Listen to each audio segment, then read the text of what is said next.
Kisah haru bocah makan makanan sisa pengunjung viral di media sosial.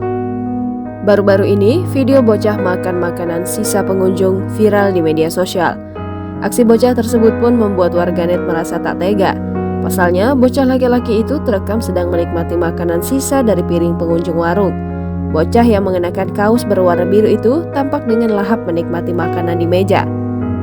Dalam video di meja tersebut, memang terlihat masih ada makanan sisa di piring pengunjung. Sebelum piring dibereskan, pemilik warung bocah tersebut langsung makan makanan sisa. Sementara itu, pengunjung lain terlihat menikmati hidangannya. Namun, ada salah satu pengunjung yang merekam momen bocah tersebut.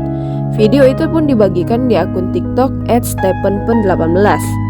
Dalam keterangannya, pengunggah meminta warganet untuk lebih bersyukur. Unggahan tersebut langsung menuai banyak komentar dari warganet. Banyak yang terenyuh dan merasa tak tega dengan bocah tersebut.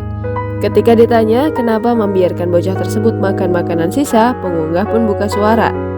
Pengunggah pun menjelaskan bahwa yang dirinya lakukan untuk bocah tersebut tidak direkam. Jangan lupa subscribe, share, komen, dan like ya!